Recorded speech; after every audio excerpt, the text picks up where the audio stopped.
Okay, well, good morning to you all. It's still morning just, and we'll take this session through to lunchtime. Thank you all for coming. My name's Steve Wheeler. I'm the host of this event. I won't say chair, I'll say host. And as you probably all know, this is the Future Technologies section, and we've always had one of these as far back as I can remember, and I think I've been coming, I calculated, 18 years to this event. I first was invited to this event when I was an associate professor in learning technology at Plymouth University, and a fellow called Don H. Taylor, and I know what the H stands for.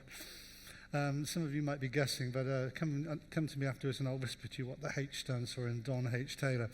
And Don Taylor actually contacted me and said, Steve, we'd like you to come and speak at our event. And so I looked at the dates and I checked my schedule. And I said, well, the problem with that, Don, is that I'm supposed to be in Valencia the following day and I've got to get to Gatwick Airport at 2 o'clock. He said, oh, don't worry about that. He said, we'll organize everything. So I spoke at the event, which, if you remember, was at Olympia at the time. Remember Olympia? Who was there at Olympia all those years back? A few of you. And it was a wonderful event, and got a lot of friendly people coming up and saying hello and making friends with me. And then they ushered me out right after and put me in a taxi and took me all the way to Gatwick. And I thought, wow, that is organization.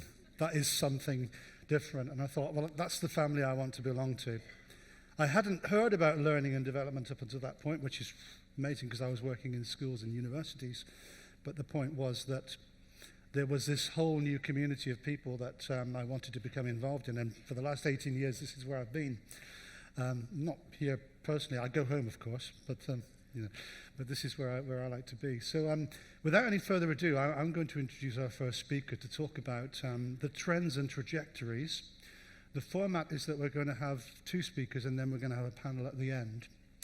And our first speaker will talk about trends and trajectories in new technologies. And then after that, our second speaker will be talking about the research that supports it. I think that's a heady mix, don't you? It's going to work really well. So without any further ado, I'd like you to welcome a guy who's flown in from the States. He's the CEO of the US Learning Guild. It's Dave Kelly.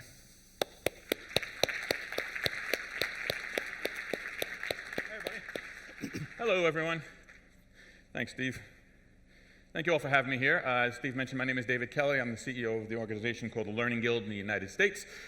We are a professional development community that has, for the last 20-plus years, explored the intersection of learning and technology.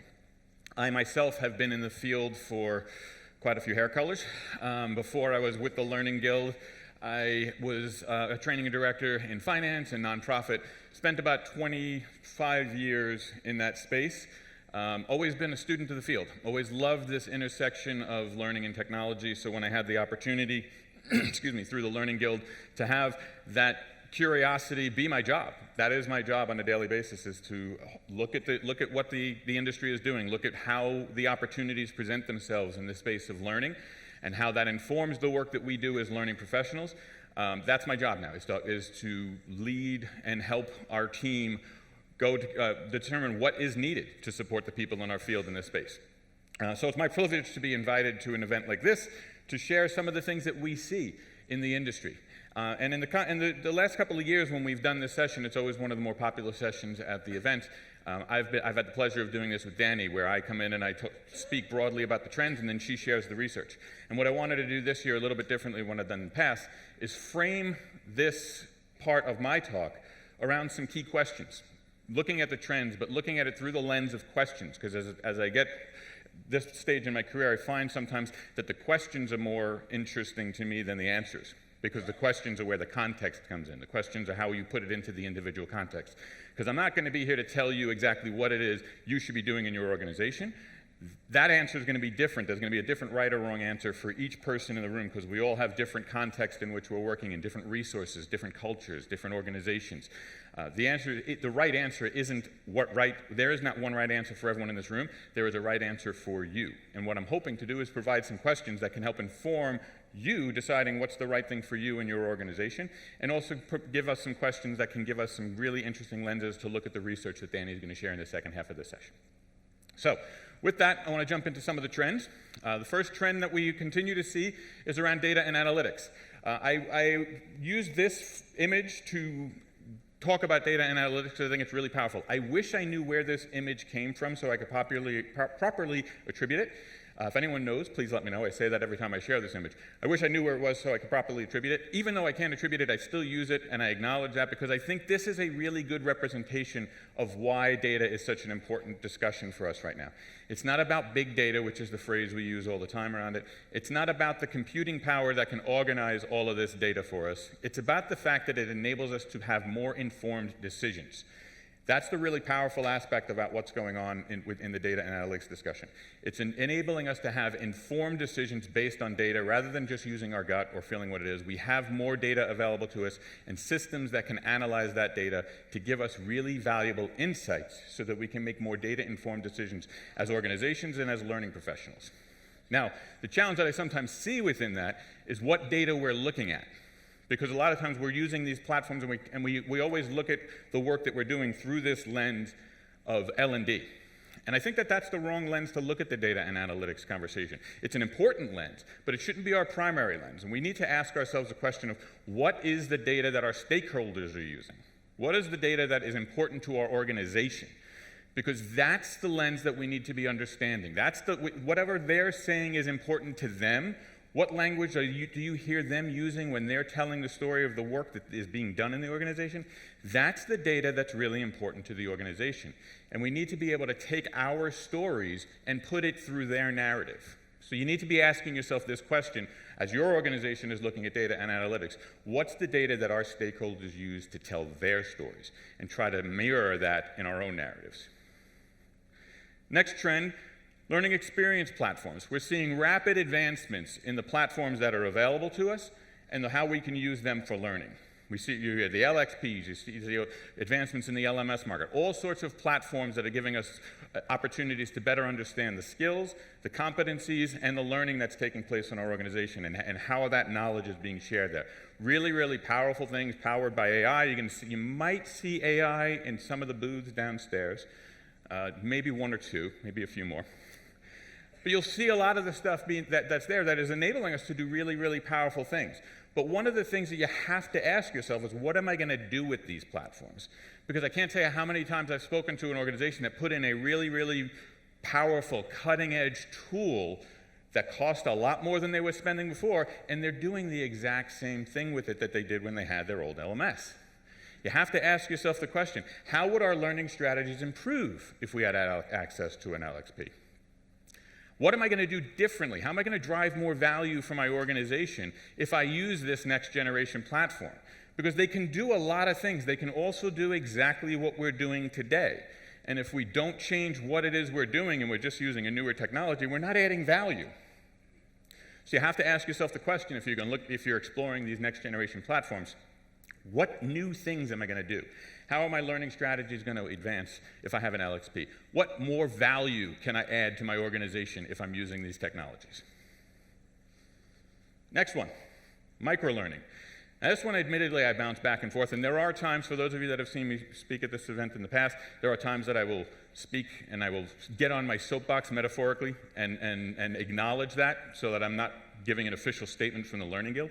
And this is one of those moments, because I always back and forth on what I'm going to put. I could have had 9 different labels on this thing. I could have called it workflow learning. I could have called it performance sport. Could have called it microlearning. Microlearning seems to be one of the terms that kind of is ebbing and flowing a little bit. A lot of people are interested in it. I used it for the conversation here because it gives me that opportunity for that soapbox moment, because I do think microlearning is a term that is a buzzword in our industry. And for those of you that have heard me speak before, I hate buzzwords. The reason I hate buzzwords is how I define a buzzword. I define a buzzword as a term whose usage has spread faster than its understanding. See AI. But microlearning to me is a buzzword, because microlearning to me is a term that really, really had power, and then in its usage and its practical applications, we kind of diluted it. Microlearning is very often, you see the conversations where we have conversations around microlearning around how long is microlearning? Is it 2 minutes and 58 seconds or 3 minutes? Where do we draw the line in terms of what is there? And then sometimes it gets into the area of attention spans, which just makes me want to shake. Microlearning should never have been about the micro of the content. It should have been about the micro of the context. That's where microlearning's value really that's where the focus should be. That's the lens through which we should see it. If you look at what Google has done in the marketing sense, they have this thing called micro moments, where they recognize through the data, what is someone doing when they're at that moment where they're either going to hit the buy now button or they're going to move on. How do we recognize that moment through data and put the right resource in front of them so that it triggers them to want to hit that buy now button? That's what microlearning should really be about. What is someone looking to do right now that they're struggling with? How do I recognize that they're struggling and put the right resource in front of them so that they can solve the problem and move on? I was talking about this in my work before I even knew that there was a term, whether it was performance support, workflow learning, whatever it happens to be. I described it just through a question to the team. What's the least disruptive way that we can solve this problem? Because I knew people hated sending their employees to training. And whether you're talking, I don't care what label you're talking about, I don't care what platform you're looking at it. If you're looking at it through the lens of what's the least disruptive way we can solve this performance problem, you're kind of getting at the promise of what you should be doing through a microlearning lens, regardless of what technology you're doing. Next trend, personalized learning. We hear a lot about personalized learning. Again, soapbox, I don't think personalized learning as it is today really exists. Through the technology we have today, I don't think we really have delivered upon the promise of what I feel personalized learning should be. And again, through buzzwords, if we allow what we do today to be the definition of what personalized learning is, I think we're leaving a lot off the table. Personalized learning in today's environment, a lot of times you hear the phrase the Netflix of learning, or finding things that people might be interested in. That's all well and good, but that's not really personalized enough in the context of the workplace. What you want to have personalized learning in the workplace is not personalized around interest, around roles. You want it to be personalized around competency. I'll give you an example of what I mean. This is a metaphorical thing. This is not necessarily something that you could buy off the shelf right now. But I'm wearing an Apple Watch right now. And as soon as I put on my Apple Watch and I put in my code, it is verified that it is me and that it accepts signals from my phone. It could also give an outbound signal that is just a verified signal of David Kelly. In a simplified example, if I had a car that was much more advanced than the one that I currently own, if I walked up to it with my Apple Watch, it would recognize that David Kelly is here and feel it's safe to unlock the doors for me. What does that mean in a workplace? Let's say I was walking up to a piece of equipment. It reads the same signal. It recognizes that David Kelly is about to use this piece of equipment. It goes now through the internet, goes to the HRIS system, wherever you're housing your competency, and it says David Kelly is about to use this piece of equipment. What level of competency does he have with this system? Is he a beginner? Is he intermediate? Is he advanced? And now the system knows that and gives me an appropriate layer of support based on my competency of using the particular platform. Now that does not necessarily, all the individual components to make that happen from a technology standpoint kind of exist. It's not mass distributed. Some larger organizations probably have some element of this that they've built in-house, but it's not something that you're going to find as a solution for the most part mass distributed. That's a more personalized learning experience that I think we should be going towards, not necessarily defining it as the Netflix of learning. So I think it's really important when you have personalized conversations in your organization, with your peers, with people in your organization that we want to personalize learning, it's really important that you have a shared definition of what you mean when you use that term. What do we say when we mean personalization? What does that look like in practice? To make sure that you're all speaking the same language and delivering upon what that definition is. Next one, mixed reality. I'm glad that I'm not going to use the term the metaverse. I'm glad that that one went out of fashion because that's been hijacked in a number of different ways. But mixed reality is evolving. Mixed reality is still really two sides of the fence between virtual reality and augmented reality. Eventually, the technology will advance to the point that basically those two areas merge. But right now, they are two separate things. And I describe them as two separate value propositions right now. From a virtual reality standpoint, I think that that is a really, really compelling technology that enables us to solve problems that we couldn't solve any other way. If you have a situation where the ability to create, where someone has a job function, where the risk of failure is dramatic, either in dollars or in literally life and death situations, the resources necessary to build a simulation in VR where people can practice that task becomes valuable. Giving them creating an environment where people can learn and practice that skill and develop baseline skills in VR in a safe environment becomes really, really valuable. AR is a little different to me. AR right now is very powerful, but it's still mostly engaged in the handset. There are some headsets that are available for it right now that can do some really compelling things, see it in manufacturing and stuff. Again, not mass distributed. But I do think that the potential of augmented reality is going to emerge once the headsets advance to a certain point. Anyone here use Google Glass when it came out? I'm the only one who had the, someone else who was smart enough to pay $1,500 to beta test the product for Google. I was one of the people there. I actually did a session here on the technology when it came out. And what was really interesting about that technology, as much as it's widely acknowledged in the field as a failure, I didn't feel it was a failure. And I didn't feel it was a failure for two reasons. One, it makes me feel a lot better about dropping $1,500 on the product. But it also gives me the opportunity. I also think it was a failure because it wasn't, if you had the device or you had the opportunity to try the device, it was simple, but what it did worked. In the sense that, like, when it was there and you wanted to do one of the functionalities that were on it, it did it. And when you weren't using it, it disappeared. As it was out of your field of view. It didn't affect my ability to interact with other people. It was there when you needed it. It augmented your experience. And it disappeared for the user when you weren't using it, which was great. It was a complete success there. Where it failed was on the normalcy of it. Because the reality is, as much as it disappeared for me when I wasn't using it, it was very evident to everyone around me that I had this thing on my head. You want to get a definition of what awkward is? Walk into a men's room wearing Google Glass, forgetting that you have it on your head and wondering why everyone's looking at you weird, and you realize, oh my God, I have a camera strapped to my head in the men's room.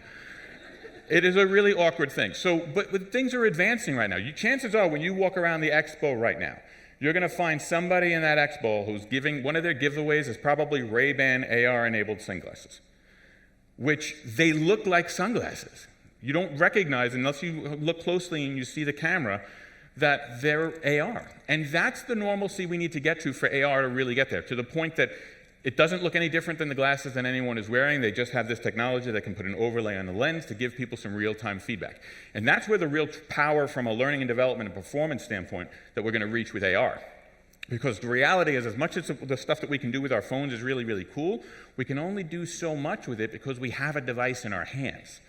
When we get to the headset and our hands are free to actively manipulate what we're looking at through the digital overlay, it becomes a really, really transformative technology for learning and development, for performance in our organizations. We tend to look at the technologies that we use through the lens of L&D.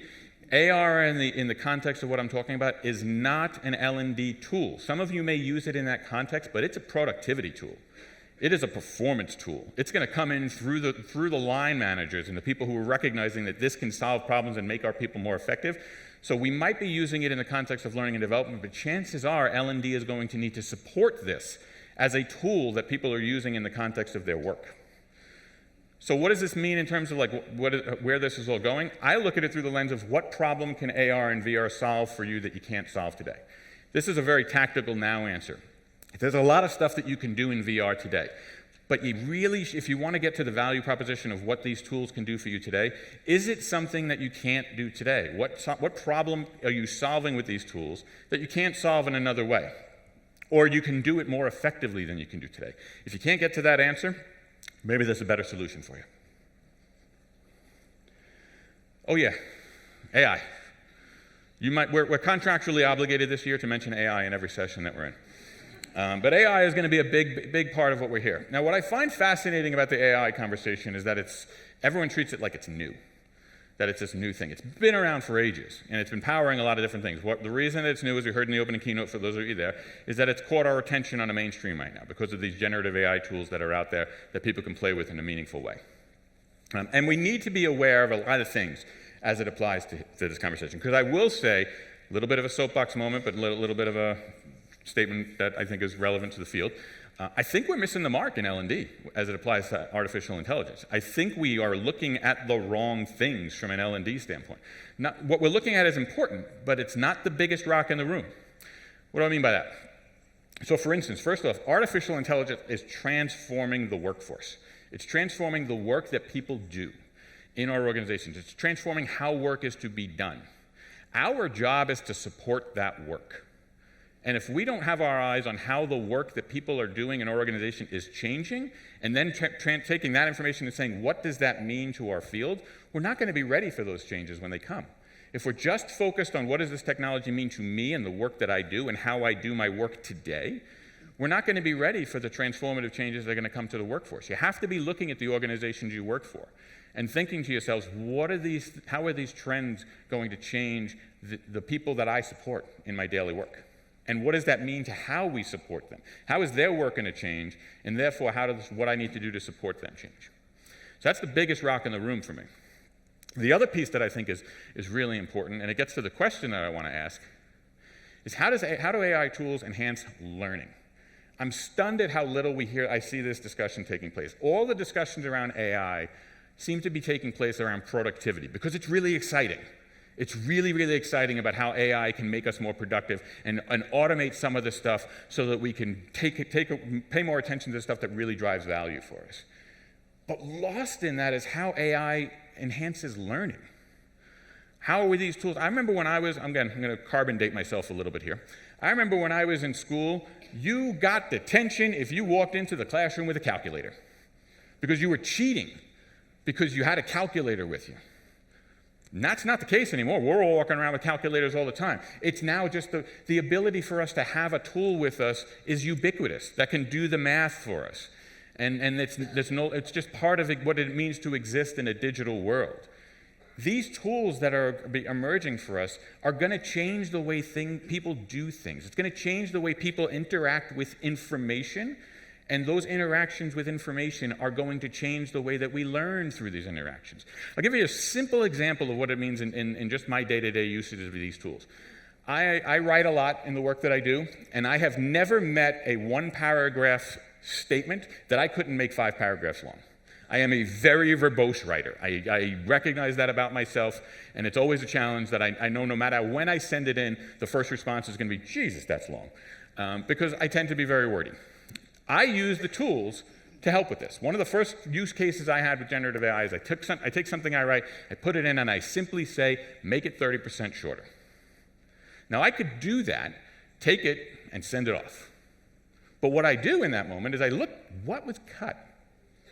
What did you do there? What did you cut from that? And I ask the tool, why did you cut these things?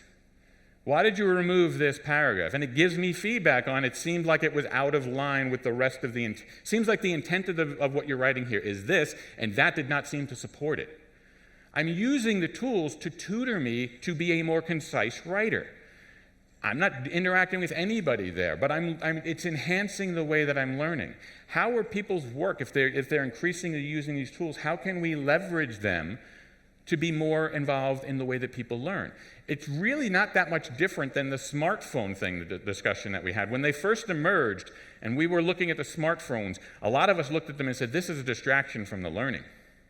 Because they've got these things in the hand. They keep looking down at the phone every time it buzzes. They're not paying attention because they're doing this thing. Then we finally realized, no, these things are not going away. How do we use them to make the learning experiences that we're creating more engaging? How do we get people to use them? So you really need to be looking at how are these tools going to be used by people and how does that usage enhance people's learning? The language that we use is really, really important, and we're going to touch on that in a minute. But I think right now we're engaging the AI tools through the lens of how do we increase our productivity around them. And that is important.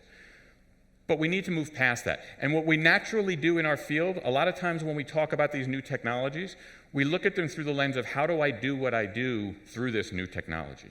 And that's the wrong lens. It's a very limiting lens. It's not a lens that lends itself towards opportunity. We need to ask the question, instead of how do I do what I do through this technology, we need to ask the question, how does this technology change what I do? How does it expand what I can do? How can it expand the impact that I have? This is transformative, and we need to really be looking at how does this change what I do? Talk a little bit more about that in one of the questions at the end. So, as I'm closing my time here, I want to focus on a couple of key questions that can help us identify, that are ubiquitous, that can help us identify the opportunities that exist in any emerging technology. And there are also questions that I think when Danny takes the stage, as we start looking at the research, that can frame how to take the research that we have and make it impactful for the work that we do. So, a couple of things. I'm going to leave you with 5 questions that I think are really important for us to explore. The first one, which technologies would be most impactful to my employer? This is essentially putting the changes of technology into the context of the work that you do every day. And it echoes what I mentioned earlier in terms of not everybody's going to have the same answer here. Just because you're going downstairs and you're going to be walking around the expo and you're going to be just hammered with AI solutions does not necessarily mean there's an urgency for you to put an AI solution into your organization. You have to ask yourself the question of what technologies are going to be most impactful. What, realistically, I mean, it's not always the most popular question, but realistically, what are the technologies that our culture can support?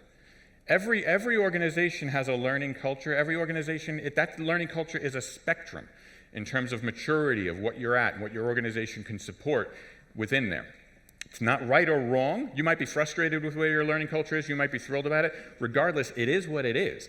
And your ability to apply new technologies in there needs to work within that context. So understanding what technologies would be most impactful to your employer are going to make you be positioned as that performance partner and going to help you be successful in implementing them. Now, the other piece, and this is probably the most important thing that I would add to the discussion here, is it's not just a matter of what you need to do today, it's a matter of what you need to do tomorrow. Because if you only work on the stuff that you have to work with, if you only focus on what your employer needs today, the world may pass you by. The world is changing rapidly. So you need to look at the work that you're doing and your knowledge as an L&D professional, not just through the lens of your day-to-day, but also through the lens of where you want to be working tomorrow. Which brings me to the next question. What technologies will be most impactful to my next employer? Because the reality is you may be working for an organization today that looks at an LXP as an example and says, we don't need that. It's a waste of money. We're never going to leverage the functionality. It's really expensive. We don't have the budget. We're never going to do it. And that may be fully accurate and the right decision for that organization. But it doesn't absolve you of the responsibility of understanding these technologies and understanding the potential that they could drive for you and the value that they could drive for an organization for two primary reasons.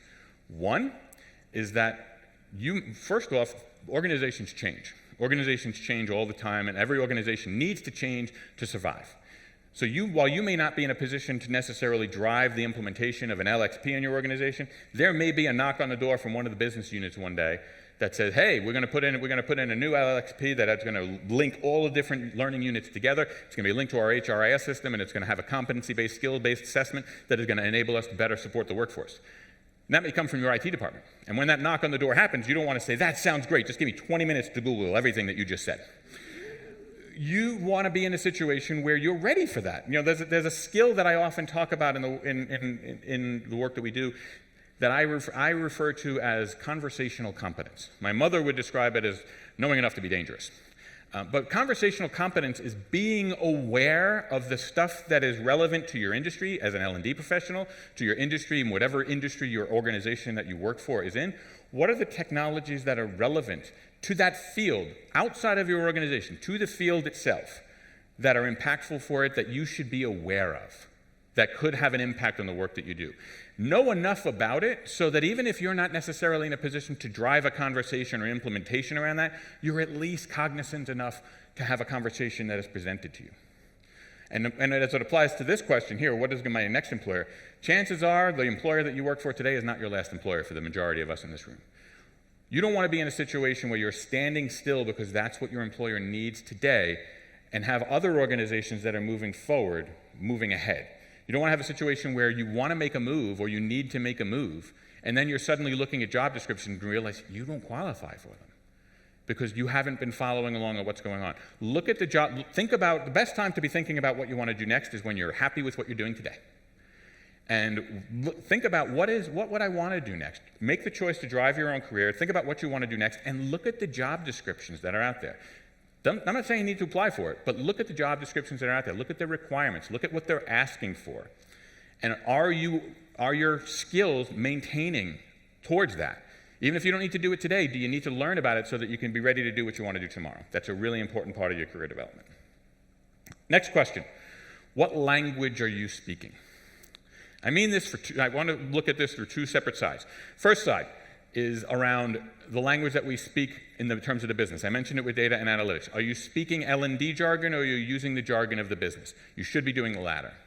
The other piece of it, and again, this is a little bit of a soapbox moment, is are you speaking the language, when you talk about the work that you do, are you speaking the language of learning, or are you speaking the language of teaching and education? That's a really important difference. A lot of times we limit the lens that we talk about and how we do our work because we're talking about the activities that we do as learning professionals, instead of the activities that the people that we support are engaged in to learn and build skills. Even this conference that we're in right now, you're going to walk downstairs, you're going to be going into the Learning Technologies exhibition, the greatest exhibition on the planet. And it's got all the latest and greatest that's out there. But I would argue from a certain point of view that the name is wrong, because the majority of the stuff that you're going to be going down and seeing there are educational and training technologies. They're not there are going to be some learning technologies in there, but the vast majority of what you're going to see down there are education and training technologies. That's not to say that that's right or wrong. That's not a right or wrong, but recognizing the difference between those two things is an opportunity for us. Recognizing that if we're using the language of teaching and education, then we really should expand that. Are we talking about the activities that the learners are doing, or are we talking about our activities? That's a really important language aspect for us to be keeping in mind. Two more, and I'm going to get out of the way. Be a 3-year-old. Ask why relentlessly. The more you ask why, the more you're bringing things into context. You're going to walk downstairs, you're going to be speaking to lots of different exhibitors, and they're going to say, we can do this stuff for you. Why? What value is that going to drive? You're speaking to your stakeholders, and they say, I want time management training. Why? Ask why relentlessly. It helps you drill down to a level of understanding that you're never going to get to unless you ask why relentlessly. It's going to help you understand the context of what you do and how to do it better. And the last question is, what makes my work uniquely human? This is a really, really important part, because I'm going to bring it back to the AI discussion. We are so focused on how much productivity we can save through these tools that we are not focusing on the opportunity of that time savings, which is the human element. And I know that there's a lot of fear of oh, is AI going to take our jobs? And I don't buy that per se, but I also don't think it's without some merit. And I'm just going to throw some quick math at you here. We heard this morning that that AI can automate 30% of tasks of the average person. I'm going to bring that down to 20 just to make my math easier. Let's say you got a team of 5 people, and 20% of those tasks on a daily basis is going to be automated. That's one of those people in terms of the tasks that they're doing every day. If you don't have an answer to what makes my work uniquely human, if you don't have an answer to the question of, if I'm going to ask you the direct question now, 20%, 30% of your time is going to be freed up in the next 2 years by these automation tools. What are you going to do with that 20 to 30%? What value are you going to add to your organization with that time savings that you're going to have for these tools? That's risk. And you don't want to have that risk. It's opportunity because we suddenly have more time to drive more value. But if we don't have an answer to it, there's also risk. So you need to be asking yourself, what makes my work uniquely human, so that you're prepared for the future and you can drive more value for your organizations.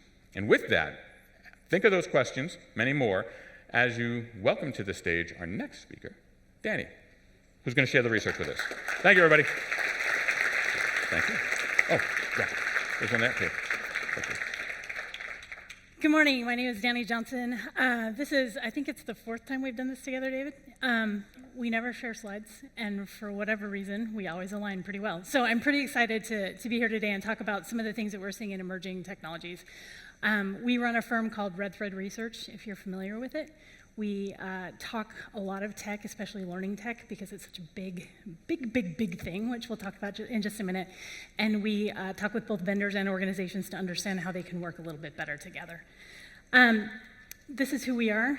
We have a membership. If you're interested, there's some research available as well. And then these are the areas that we cover. I want to start today by maybe just going over the things that we want to cover today. Basically 3 things. First of all, I want to give you an overview of the learning tech market. It's crazy, so I want to provide some information there. The second thing I want to do is give you some information about what providers are offering right now, what's available, and then finally I want to talk about game-changing functionalities. So first, the learning tech market. As we get into this data, we're going to talk a lot about technology, and I think that's great. We love technology. It's exciting and new. But the thing that I noticed, especially this round of the research, this is the 3rd time we've done this research in 6 years, is that it is giving us an indication of the direction that learning and development needs to go. So as I go through this stuff, pay attention to the technology for sure, pay attention to the market for sure, but think about the implications it has for your job and how you need to think about your job and how we need to think about how we serve our organizations, because it's going to change pretty radically.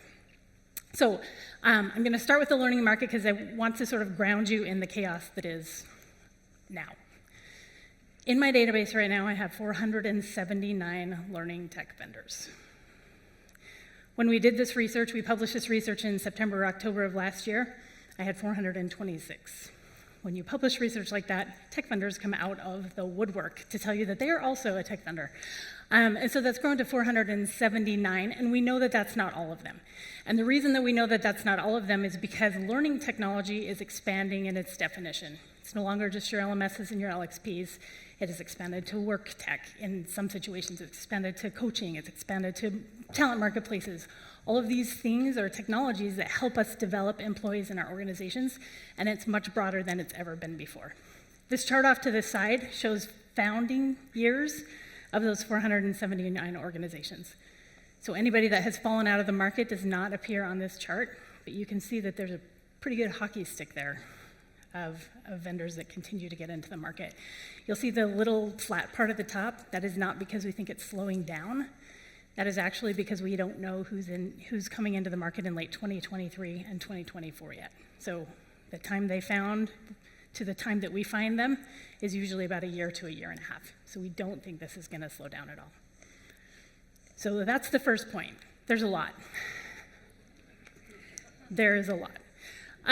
This is an infographic we put together with just the 426 vendors. We're missing 50 vendors off of this to indicate the vendors in the space and what they provide. If anyone wants a copy of this, please see me after. I'm happy to send you the PDF version of it so that you can hang it on your wall and decorate your living room and whatever you want. It was a beast to put together because there are so many vendors playing in this space.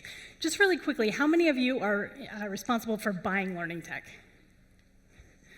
Okay, and how many of you are vendors in the learning tech space?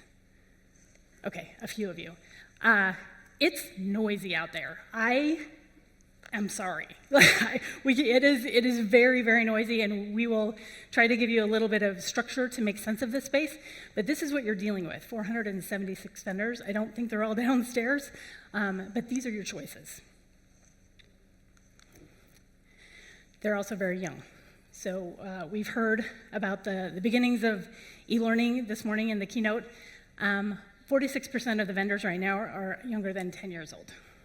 That's pretty young. Think about your children and how they acted when they were 10.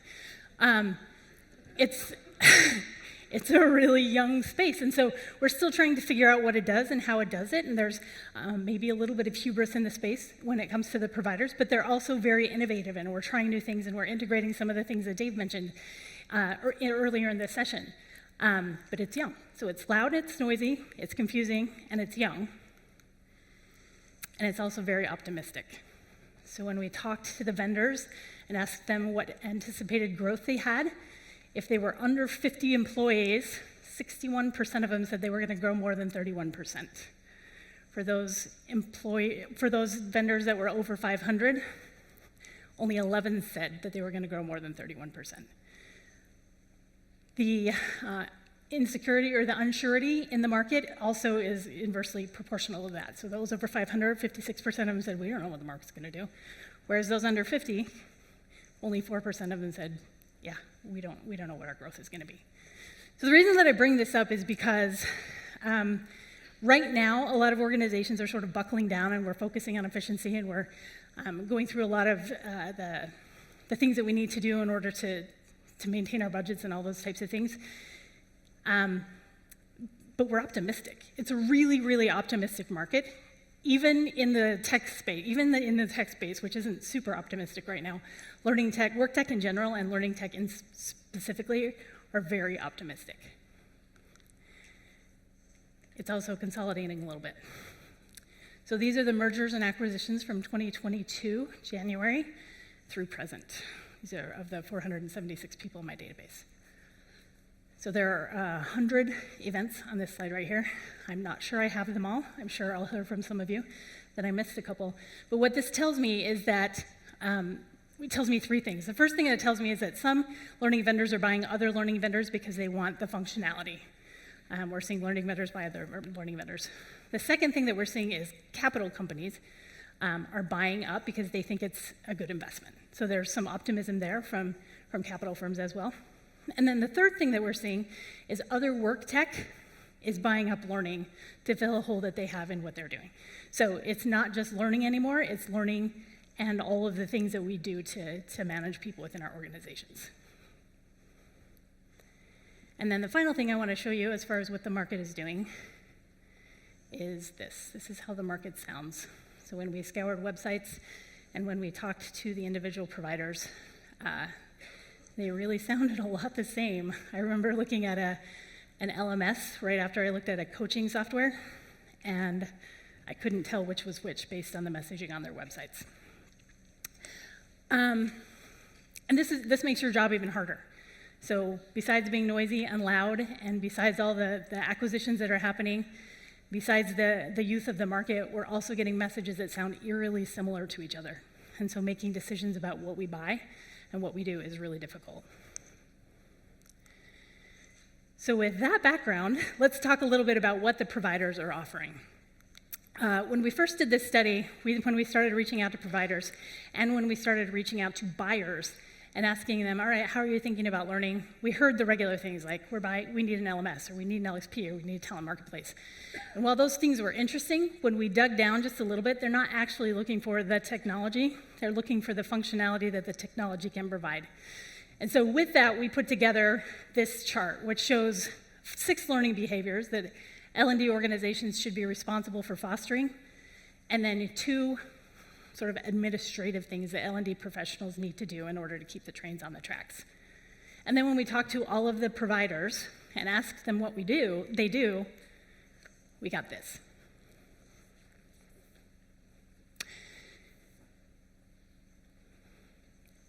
So this gives us a sense for the functionalities that you can find in the learning tech space without boxing them into certain things. These are things that you can buy. And the things a couple of things that are interesting about this, providers don't like to be put in those boxes any more than we like to buy in those boxes. So when we talk to providers, they say, well, we do this, but we also do this, and so we can't really be put in this box, and we don't know what a line item. And so this gives us a sense for how they're seeing themselves and the functionalities that we provide. They provide. You'll notice that Gen AI is sitting down there at the bottom, all alone and white. And the reason is because we don't see generative AI as a functionality. It's an enabler. So generative AI, we've seen, let me make sure this is right. We've seen it applied to almost all of these functionalities to enable it to do different things and better things, but it isn't something in and of itself. So when you're downstairs and you're going through the booths, if they're shouting in Gen AI at you, that's awesome, but please ask them what the functionality is that Gen AI is supporting. Don't just take their word for it that it's good Gen AI. And then this, I think I showed last year as well, but these are the percentage of learning tech providers offering these particular functionalities.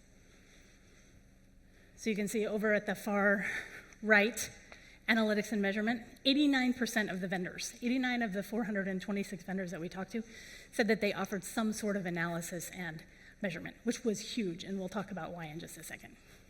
And then it goes on down. The last one on the far left is individual learning budgets. So you can see where vendors are investing in it and which ones are the most popular ones, and the availability in the market.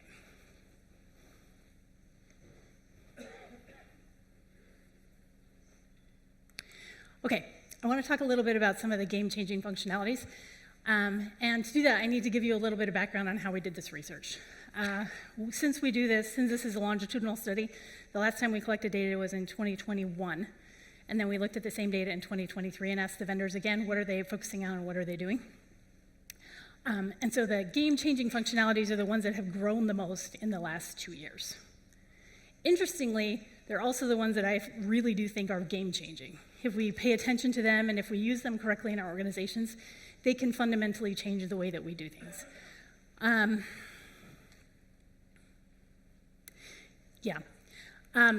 these are they.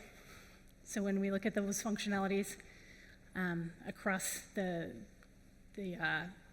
behaviors that they enable, we have assessment, which really surprised me, and we'll talk about that in a minute. Interoperability, mentoring and coaching, enablement, content creation, and analysis. These are the things that have grown the most in the last couple of years, but they're also some of the things that I think are going to radically change the way that we do our jobs and the way that we serve the employees. By the way, while I'm on this slide, we do not recommend that everybody have every single one of these functionalities in their tech stack. We see this as the sort of universe. Your job is to choose the constellation that works best for your culture and your budget. So let's start with assessment and skills. Assessment and skills is a game changer because we are getting better at quantifying abilities. So if you think about the traditional way we've thought about assessment, assessment has basically been measuring knowledge, not necessarily measuring ability. But we are getting better at measuring ability. And as you can see, it's grown quite a bit. I put skills in here because I think these conversations sort of go together. In 2021, 15% of our vendors said that they do skills. And in 2023, that jumped to 36%. But the big one is assessment, 14% to 63%. And I think what it was is a misunderstanding on my part of what assessment actually was. I was thinking the traditional assessment. What the vendors are talking about, what the providers are talking about is assessment, assessing the abilities that these individuals have. And we're seeing it manifest in a couple of ways. The biggest change probably is this idea of inference. Skills tech is a subset of learning tech, and we've seen a lot of organizations absorb information about the market, about roles, about experience, about education, to understand the skills that the individuals have, as well as roll that up to understand the skills that an organization has. So they're inferring it because it's less of a lift in the organization, and it gives them information that they can use for deciding where to invest or what kinds of personalized experiences to offer learners or employees. The second thing that we're seeing is, and this has happened in the last year or so, it's more than a yes-no. So there's the big conversation about skills and understanding the skills and the knowledge that people have has been, do they have it or do they not? Now we're seeing technologies as well as organizations say, that's not enough. I don't just want to know that my doctor has these 5 skills. I want to know that my doctor can apply these 5 skills professionally and expertly when he's operating or she's operating on me. Third one is hooking into learning tech. So one of the things that we are seeing more and more is that learning technology is actually hooking into the work tech itself. There are a couple of vendors, one of them is Augmenteer, if you guys have heard of them, that actually hook into frontline work tech, and they're able to use skills certification data against errors on the machine to provide a score for the individual about how skilled they are. We're seeing more and more of that, and we're seeing it in different contexts, particularly when skills are pretty easily defined. But it's one of those things that is giving us more information to be able to personalize our development and focus on investing in the right things. And then finally, formalizing observation. The checklist or the observation is not a new thing. What is new, though, is that it is becoming a piece of data that is becoming more important to the organization. And so instead of living on a spreadsheet or living on a checklist in somebody's file cabinet, it's being entered into a system where we can get a better idea of the overall skills of that individual as well as the overall skills of the organization.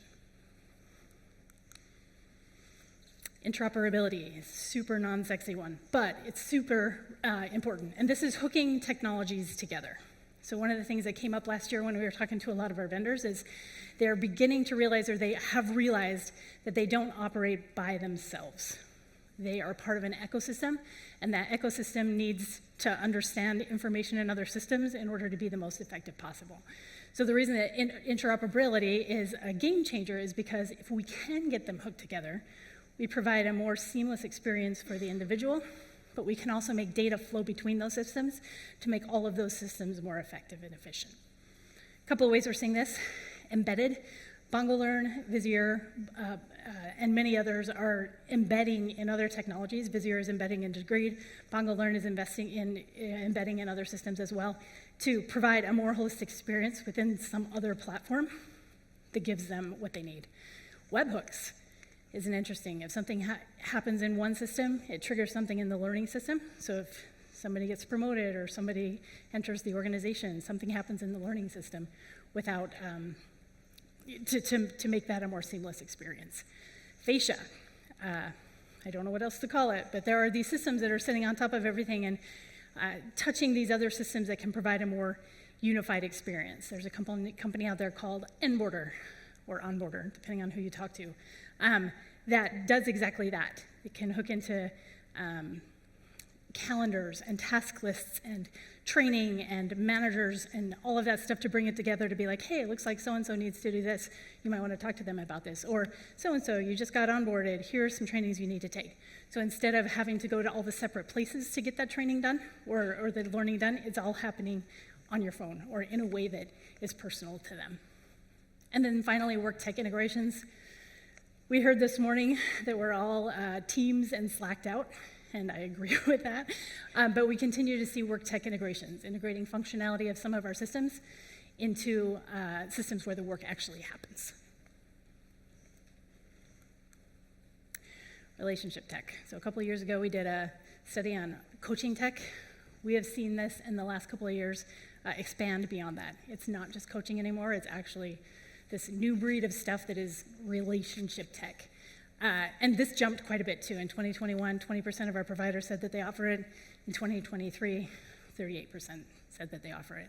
And we're seeing this in a few ways. So one of the ones that I think is most interesting and exciting is skills-based peer teaching. There's a company called Tribute, and there's another company called Growth Space, and what they do is basically identify the skills or help people identify the skills they have and which ones they're keen on offering or sharing, and then hooking people together. So if I'm a terrible PowerPoint presentation author, I can get with somebody that is a really good one and spend a half hour with them learning some tricks and tools instead of taking a course or instead of Googling. And I think this is interesting because we're not just leveraging the tribal knowledge that exists in our organization, but it's yet another opportunity to build relationships, which has been a pretty big focus of the learning tech space, as well as organizations since the pandemic. We lost all kinds of connections, and we're seeing organizations want to build those back up. Tech-enabled coaching. Coaching has been inconsistent across organizations, unless you're using a professional coach. Even then, sometimes it's inconsistent.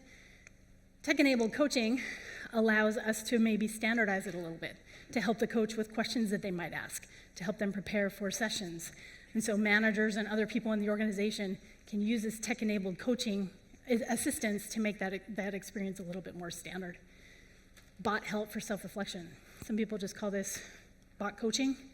I think it's creepy as hell, but it does exist, where AI has been programmed to respond to you as if they are a coach.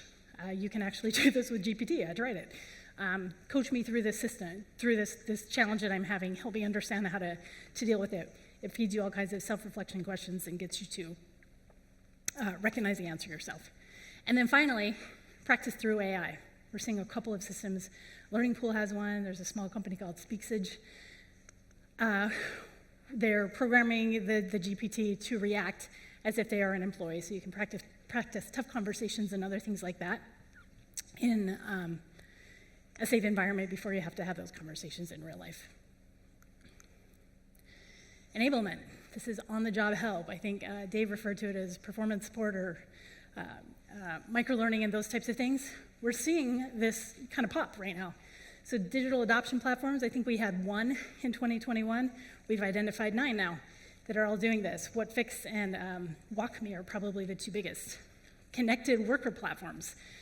It's been especially for deskless workers, it's hard to get people together and share information on a regular basis. These connected worker platforms generally live on the phone.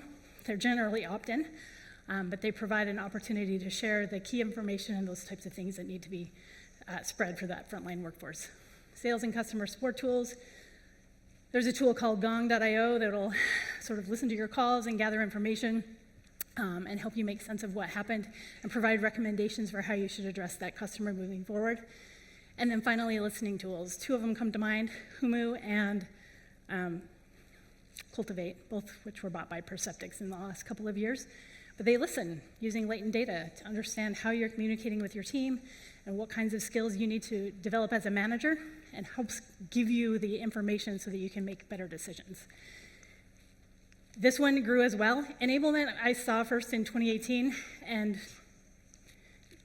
it was a ghost of a thing, but now it is actually a thing. 29% of our vendors said that they offer this to some extent. This one I wish we did not have to talk about, but we do have to talk about. Content creation really popped. I think there's a mini revolution going on.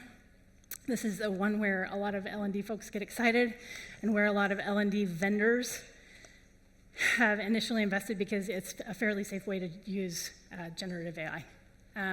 This is basically creating content for learning. It grew from 27% to 55%. That is interesting in that content creation tools used to be standalone tools, and in the last couple of years, we've seen a lot of them come on board to other types of tools. So it's not as much a standalone thing anymore. It's a lot more integrated. Some of the ways we're seeing it is just simplified content creation. You can now generate a course outline pretty quickly. You can generate a course fairly quickly. Assessments, getting good assessment questions, which is harder than you might think, is a really good use of AI, translation and subtitles as well.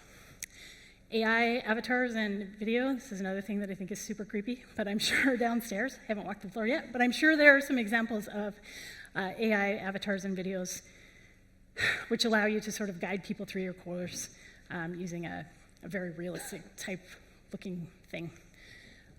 Learning paths, so things that used to be very time intensive, like tagging content, creating initial learning paths, those types of things can be done much more easily, especially if you have very large content databases or you're using some of the content aggregators that a lot of companies are now using. The one that I think is interesting is the one that's misspelled up here, guide rails. And that is providing direction to SMEs and other employees to create instructionally sound courses. So we've all seen subject matter expert slide decks when they're trying to teach people something. With Gen AI and with the guidance that some of these technologies provide, we can solve that problem. We can outsource a lot of this stuff or maybe democratize this stuff back to the workforce to make it a little bit more closer to the front line and a little bit more efficient and effective. And then finally, this is one that we've heard recently a couple of times, user-generated personalized courses. I think this might be, I'm not sure how I feel about the application of this to just creating another course, but this is basically going in and saying, hey, I need to learn this thing, and then a course gets created for that thing. It's an interesting application, but it makes me wonder if maybe there's a better way to do it than create a course, which is the caveat that I want to put on this entire slide.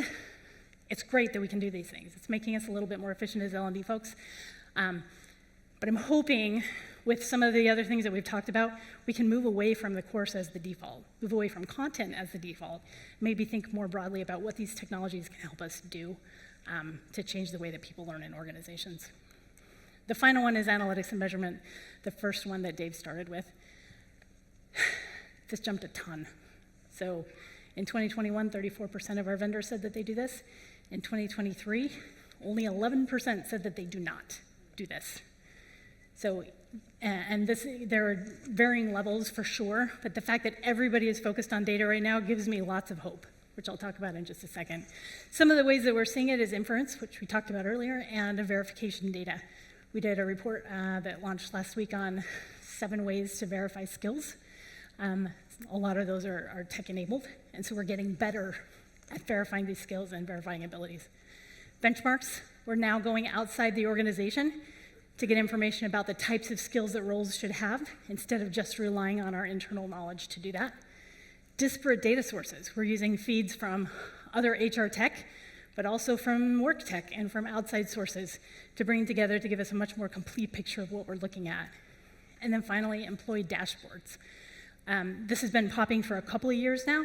We're finally getting to the point where we're giving employees the information they need to develop because they're the most willing and they're the most able to use that data to develop. So to wrap up before Dave comes back and we answer some questions, we're very optimistic. As a firm, we're really optimistic that L&D is headed in the right direction because of the things that we're seeing in the tech space. And that is because they hint at a few things. They hint that we're moving away from ivory tower silos.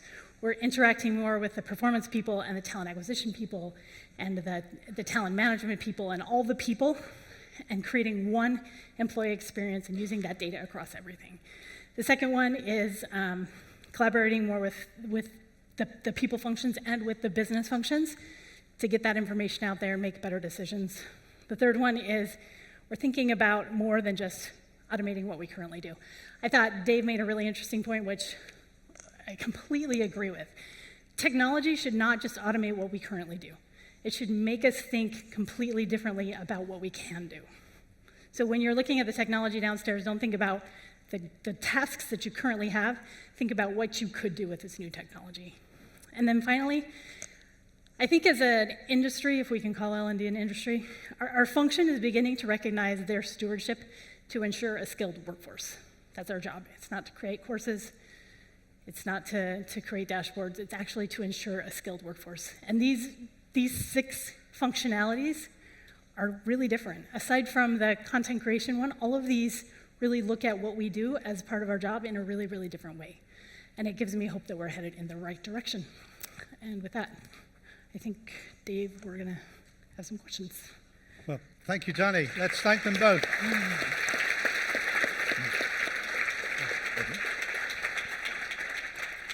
We're going to have a question and answer time now, and that will take us through to lunch. But before we do that, there will be people wandering around with microphones. I just want us all to thank our superb tech support crew. Thank you very much.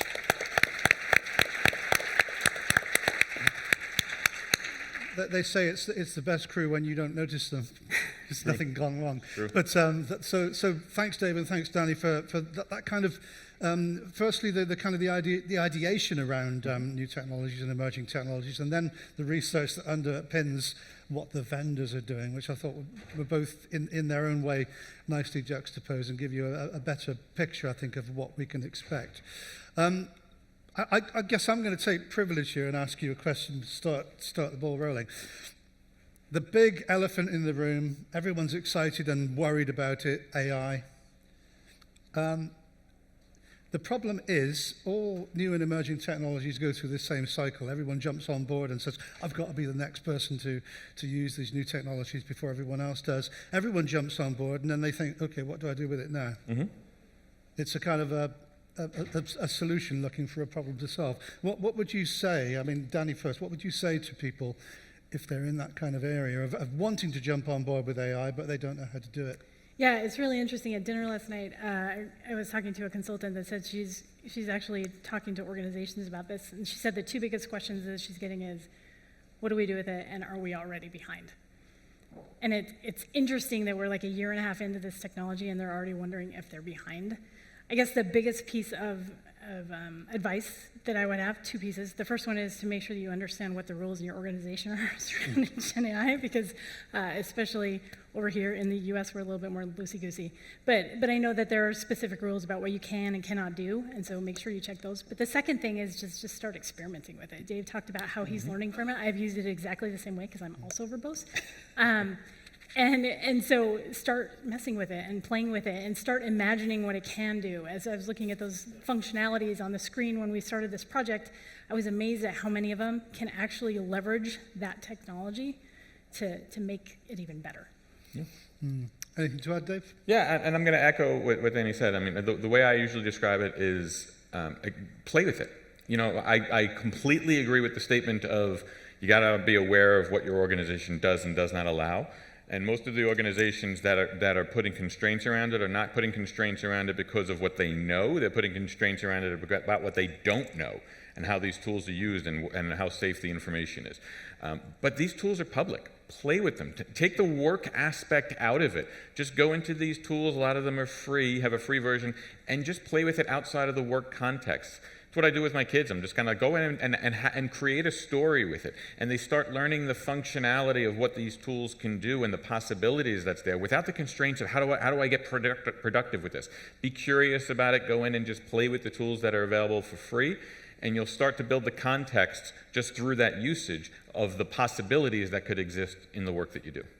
By the way, it's a really good meal planner. It's a fantastic meal planner. Okay, do we have any questions? We've got a summary up. There we go. Oh, yeah, I was going to ask about that in a moment. The cartoonist, the sketchboard has been busy again. I think they deserve a round of applause as well, don't they? Yeah, It's such wonderful a job. great creative way of capturing the essence of the session. Now, over here, I believe there's a question at the front here. In fact, there's two. So we'll go to both of those, and then put your hand up if you've also got a question over there anywhere. We've got some here afterwards. Off you go. Hi. There was a comment at the keynote that said, I want L&D teams to have the same budget as marketing. And I was like, nah, never going to happen. Yeah. But to your point, Dave, about talking about the language in which we communicate with our stakeholders, if you did say want the same level of budget as marketing, what sort of language would you use to speak to the, I guess, executive committee or C-suite to acquire that level of resource? So in full transparency, I don't expect L&D to ever get the same budget as marketing. But we can bridge the gap by bridging the gap in terms of the value that we're able to connect our work to. Marketing gets the budget that it does because there is a direct connection between we're going to do this and it's going to generate revenue. We don't make those connections as well as the stories that we do. So find the language. Look, how does marketing tell their stories so that they can understand that? Yes, they have the advantage of if we do this, we're going to generate more revenue. How can we tell our stories so that they are more connected to what the business values? That's what's going to get us the support financially to get the higher budgets to do it. If we're viewed as a cost center, we're always going to struggle for money. But if we're viewed as someone that's driving value and helping the business drive revenue, whether that's causation or correlation, it's going to help us. Start speaking a language, start correlating it, and it'll start getting people to see L&D different in the organization. Can I add to that? Because it is my pet peeve that L&D uses their own language. We don't serve the business, we're part of the business. We don't need a seat at the table. We have one, we just need to pull up a chair and sit down. I think a lot of it is confidence and just using normal words instead of L&D words. Let's not talk about objectives. Let's talk about what the organization is trying to accomplish. It's pretty easy. I think we complicate it because of our education in a lot of cases, but it's pretty easy just to talk normally to people and to be confident in what you're asking. I was having a conversation again last night at dinner, and they brought a marketer into the L&D function, and she's like, oh, we need to go ask for this money. And they're like, what? You want us to ask for money? She's like, yeah, that's how you get money. You go and ask for it. And so her confidence level, because she had done it enough, was so much higher than L&D. We need to claim our privileges, basically. Okay, there's another question at the front here. Hi, yeah, I have a question. So I've been in this field for a long time and in learning technology. And one of the observations that I'm making, particularly when you're sitting in a multinational, super complex organization, is very few technologies, and I think I see a trend that it's actually going down, can handle that type of complexity. So I was saying to the gentleman here, the first team I would ever hire is, never mind learning tech, it's an integration team. How do we make these, our kids play with the other kids? And time and again, with all of these hallelujah concepts also, I run into vendors saying, yeah, we have this, that, and the other. And then you put it in the context of a complex organization, and no longer does it support it. What is your experiences around that? Because it's getting scarce out there for people like me. Yeah. Danny, do you want to go first? Yeah, I'll go first. Yes, it's a problem, and good luck with that. No, I think it depends on a couple of things. I think it depends on how you're structured as an organization. So if you're a central L&D function, you're going to have more problems with that than if you're spread out, if you're decentralized or federated. So that's the first thing, and especially how you look at technology and budget. Those are the two big things that are going to determine that. The second thing is there are some things that probably should be centralized, like your LMS and some of those bigger sort of systems of record or whatever it is you want to call them, and some things that don't. And so we have advised organizations in the past to take a look at their tech stack and determine whether it's a special use case and it doesn't need to be centralized or feed into larger buckets, or whether it is a thing that does need to be centralized. And in the case that it does need to be centralized, you're right. There are just a few that can handle that kind of complexity, unless you have a really good people analytics team internally that can, and IT team internally that can make all that stuff work. I'm going to cut across this now and ask for the question from over here, and then if there's one more, we'll have that one, and then we'll break for lunch because we are running slightly over time. So fire away over there, please. Richard Holiday, Learning Partner at Transparent Express. More of a reflection, a bit of a question, a bit of a confession. I got a bit excited downstairs and I've booked an appointment with one of these tech providers, and I've given a note to myself saying must do better in terms of asking questions.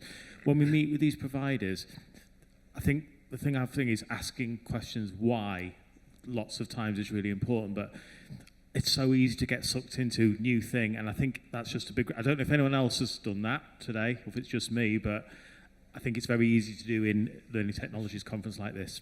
So thank you. And I think that's a danger that we always have. Shiny object syndrome is real. Yep. I'm actually going to connect that to the last question, because you actually have the advantage of foresight for that, because unfortunately most people who bring up what you're describing describe it because they went for after the fact. They recognize they made the problem because they went for the shiny object, not realizing where does this fit in with everything else that we're doing. So you need to recognize. It's one of the reasons that I like that question why, is because not only does it help you dig into it, but it also forces you to pause. It forces you to not just jump at the shiny object. It forces you to ask. I mean, hell, I do it when I'm on Amazon.com, because I know how quick I'm like, oh, that's cool, I want to buy that. Well, do I really need it? Why do I need it? What am I going to do with it? How often am I going to use that? It gives you the pause to be a little bit more critical in your thinking. So I encourage you to do that, because shiny object syndrome is totally real. I get it. Yeah. And we've got one more question at the front here. It seems to be at the front, doesn't it? What are you guys at the back doing? But thank you for your question at the front here. Yeah. So I actually have two questions. I'll try to be quick. One is from a vendor's perspective. You talked about how there are more and more providers and how trends are emerging, and that's really, really wonderful to hear.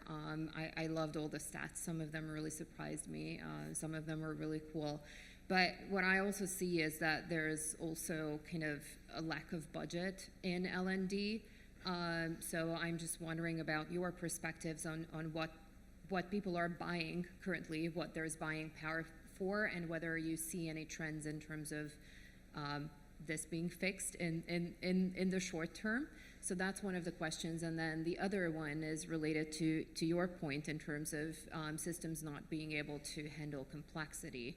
Do you foresee this leading to a couple of large players emerging and then smaller tech providers kind of disappearing for the market, or becoming sort of like plug-in solutions into these like large emerging systems? Yeah.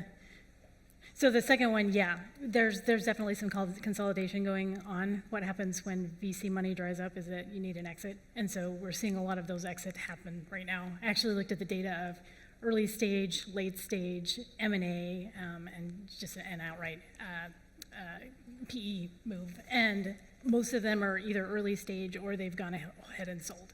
So we're going to see that. We're going to continue to see it for a while. I'm optimistic. The private equity firms that I've talked to are very optimistic about the space as well, and the vendors in general seem to be optimistic. I think the little dip that we're feeling right now could be attributed, at least in the United States, to an upcoming election. Makes everything kind of uncertain. But I think it will correct itself, and I don't think it'll be very long. I haven't seen the appetite for learning tech decrease. I've just seen the ability to buy decrease just a little bit. The only other thing that I would add to that is, you're always struggling with the budgets they have to work with. What I've found to be successful, and I would advise other people to do as well, is come in with both options. Don't just come in and ask for the money. Come in with what option A is for the money that you want, but what option B is, what's your fallback, and then be able to articulate really, really well what's in that space between the two of them. Because if you're not going to give me this much money that I'm asking for, all right, well, we can do it this way, but here's what we're not going to get by doing that. If we have to bring it down here, this is what we're not going to be able to accomplish, so that there is a very clear understanding of we're turning away from this. Because sometimes we just get focused on the money, and we're making a financial decision of, well, I don't want to spend this, but I'll spend this, and we lose within there what we're not going to be able to deliver by doing that. And I think the biggest challenge that often exists in L&D is we're not able to really articulate that space well. Focus on that space, and you'll get yeses more often, I think. I think the other thing to maybe consider is, as learning, the idea of learning expands, so do the budget lines that you can hit. So it's not just the L&D budget line, it's the business function budget line, it's the performance budget line. And so maybe take a look at your product and see if there are other areas that you can hit besides. Yeah, so that's also a challenge, basically, like finding, since it's no longer necessarily just L&D that buys, like who is it that buys? Yeah. And how do you find that right person who makes those decisions when it becomes a more integrated business decision? For right? sure. Thank you so much. Thank you, everybody.